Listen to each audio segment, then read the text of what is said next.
दोस्तों, करियर में स्ट्रगल करती हुई एक लड़की जिसके पास ना तो ज़्यादा पैसे थे और ना ही उसे काम मिल रहा था, वो इंस्टाग्राम पर अकाउंट बनाती है और एक ऐसी तरकीब लगाती है और देखते ही देखते वो इंटरनेट की दुनिया की सुपरस्टार बन जाती है और कुछ सालों में ही करोड़ों रुपए की कमाई भी कर लेती है। सब कुछ सही चल रहा था, लेकिन उसकी अपनी एक गलती की वजह से उसे जेल की सलाखों के पीछे जानी पड़ी और वो अभी भी जेल के अंदर ही बंद है क्योंकि उसने एक क्राइम किया था और वो क्राइम था मर्डर। हेलो फ्रेंड्स, मैं DX and welcome back to another new video. दोस्तों, इस कहानी को जानने के लिए आपको पूरी वीडियो अंत तक देखना होगा। इस लड़की का नाम है कोर्टनी क्लेनी, जो कि अमेरिका की मिडलैंड टेक्सास की रहने वाली थी। कोर्टनी के जन्म के बाद उसके माता पिता मिडलैंड से ऑस्टिन शहर में आ गए।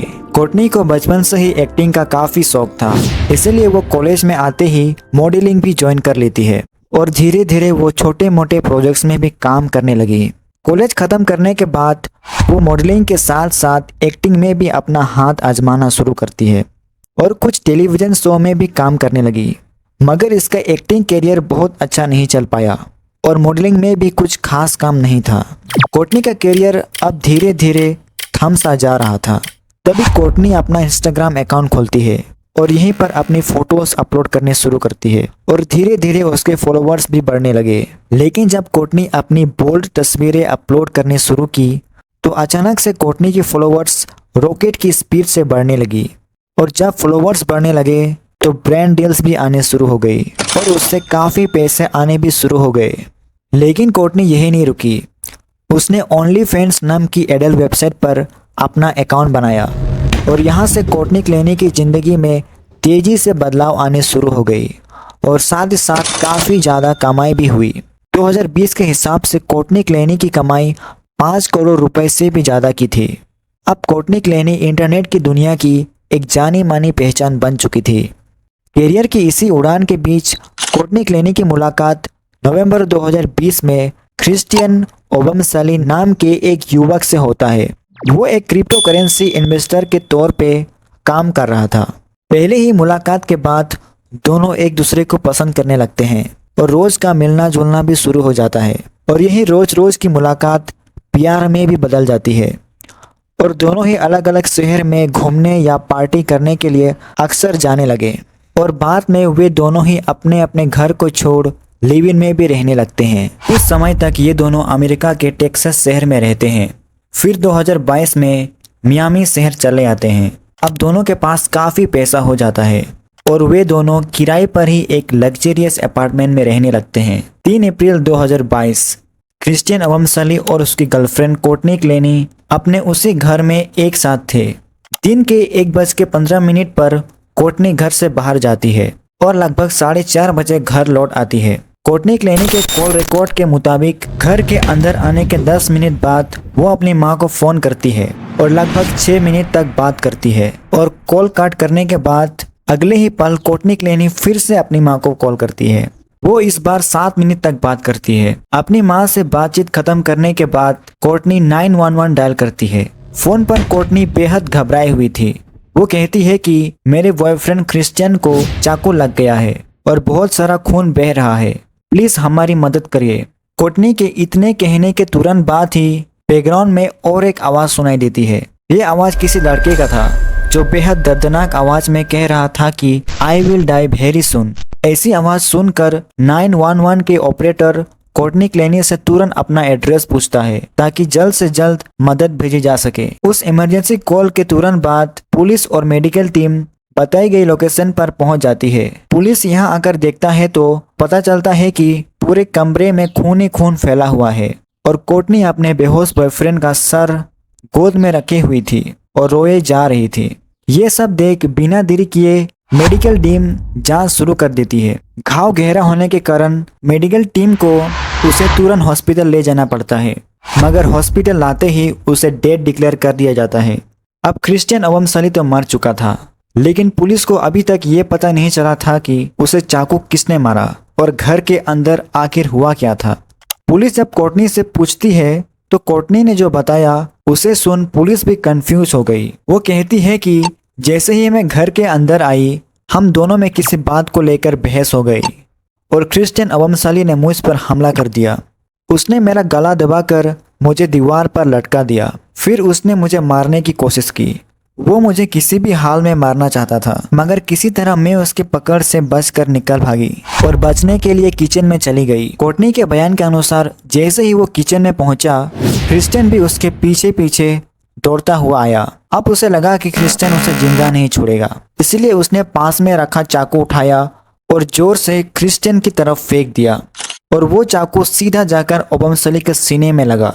चाकू लगते ही ओबमसली नीचे गिर गया और खून बहने लगा। इसके बाद कोर्टनी ने 911 पर मदद के लिए फोन किया। कोर्टनी कहती है कि मैंने अपने डिफेंस में क्रिश्चियन को रोकने के लिए उस पर चाकू फेंका जो उसके सीने में जा लगा। अब पुलिस को या तो क्लियर हो गया था कि क्रिश्चियन अवमशाली की मौत कोर्टनी क्लेनी के द्वारा चाकू मारने की वजह से हुआ था। अब ये चाकू जानबूझकर मारी गई थी या अनजाने में हुआ था, ये तो इन्वेस्टिगेशन के बाद ही साफ होने वाला था। इसीलिए पुलिस कोर्टनी को तुरंत हिरासत में ले लेती है। जैसे ही पुलिस कोर्टनी क्लेनी को हिरासत में ले लेती है, वो कहती है कि तो मैं भी सुसाइड कर लूंगी और अपना जीवन खत्म कर लूंगी। अमेरिकन मेंटल हेल्थ 1971 के तहत खुद को खत्म करने की बात कहता है तो उसे अस्पताल या मानसिक स्वास्थ्य केंद्र भेजना होता है। इसीलिए जैसे ही कोर्टनी क्लेनी ने आत्महत्या की बात करी, उसे गिरफ्तार करने की वजह मेंटल हॉस्पिटल भेज दिया जाता है और वहां उसे अच्छी तरीके से उसके शारीरिक जांच की जाती है और मेंटल चेकअप भी किया जाता है और उधर क्रिश्चियन का भी पोस्टमार्टम किया जाता है और पुलिस भी अपना इन्वेस्टिगेशन जारी रखती है।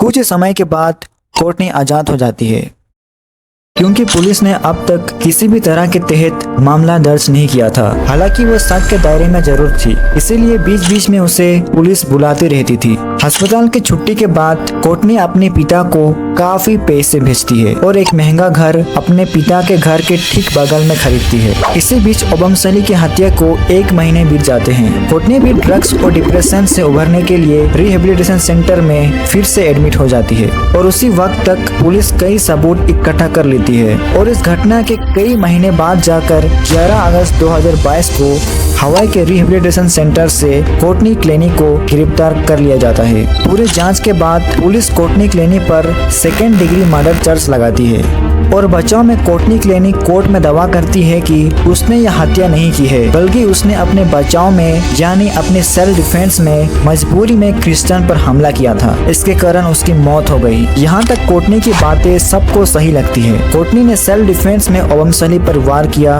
और कोइंसिडेंस से चाकू उसके सीने में लगा और वो मर गया।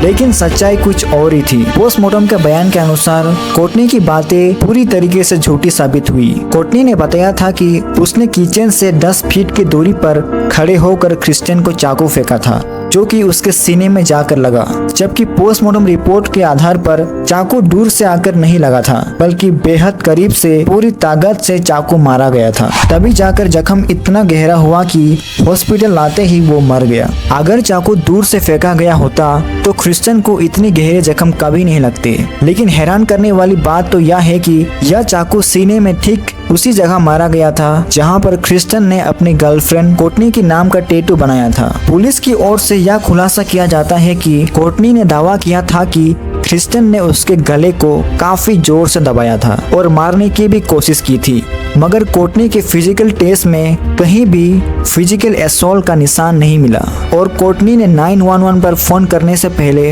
अपनी मां को फोन किया था। उसने लगभग 13 मिनट तक बात की थी। इसीलिए पुलिस कोर्टनी की मां को भी जांच में शामिल कर लेती है। उनसे यह समझने की कोशिश करती है कि कोर्टनी क्लेनी ने क्रिश्चियन को चाकू मारने के बाद उनसे फोन किया था या फिर बात करने के बाद अपने बॉयफ्रेंड को चाकू मारा। कोर्टनी की मां ने बताया कि हमारी बात जब अपनी बेटी से हो रही थी तब तक क्रिश्चियन जिंदा था, क्योंकि बातचीत के दौरान क्रिश्चियन का चीखने चिल्लाने का आवाज सुनाई दे रहा था। हो सकता है यह बात झूठी भी हो, वो अपनी बेटी को बचाने के लिए झूठ भी बोल रही हो। फिर जांच पड़ताल में पुलिस ने यह भी बताया कि भले ही ये दोनों रिलेशनशिप में थे, लेकिन इन दोनों का अक्सर झगड़ा होता रहता था और उन झगड़ों में कोर्टनी क्लेनी ही ज्यादा एग्रेसिव रहती थी। यहाँ तक कि कोर्टनी के पड़ोसियों ने तक कहा कि इन दोनों के झगड़ों के चलते इन दोनों को कॉलोनी वाले उस अपार्टमेंट से निकलने की तैयारी भी कर रहे थे। उनसे पहले ही यह क्राइम हो गया।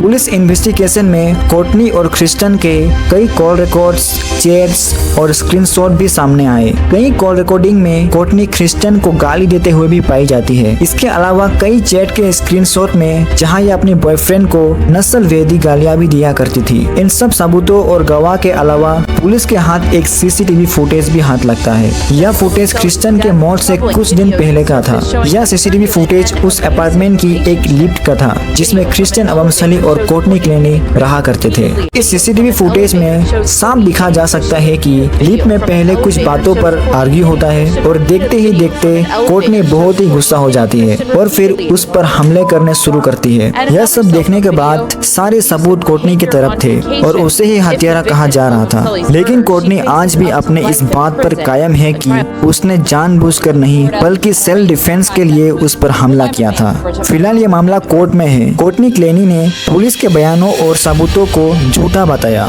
दिसंबर 2022 में कोर्टनी बेल के लिए भी अर्जी डालती है, मगर कोर्ट यह कहते हुए कोर्टनी की अपील को खारिज कर देता है कि इतना तो साफ है कि कोर्टनी ने क्रिस्टन एवं सली की जान ली है। अब वो गुनहगार है या नहीं ये तो आने वाले समय में जांच के आधार पर तय होगा। इसीलिए एक कातिल होने की वजह से कोर्टनी क्लेनी को बेल नहीं दिया जा सकता क्योंकि सारे सबूत कोर्टनी की तरफ थे। यहाँ तक कि पोस्टमार्टम रिपोर्ट भी इसे एक्सीडेंट नहीं मानती और कोर्टनी भी अपनी जीत पकड़ रही थी कि वो ये मानने को राजी ही नहीं थी कि उसने उसे मारा। वो बार बार उसे एक्सीडेंट ही बताती रहती। आपको क्या लगता है दोस्तों कि एक 10 फीट की दूरी पर से चाकू फेंकने से चाकू इतना गहरा और इतना अंदर जा सकता है? बस कोर्टनी की इसी बात पर कोई यकीन नहीं कर पा रहा था। Her mother and father are also. And they've been charged with unauthorized use of a computer. They were on a group message with her attorney, who I think was representing them also at the same time.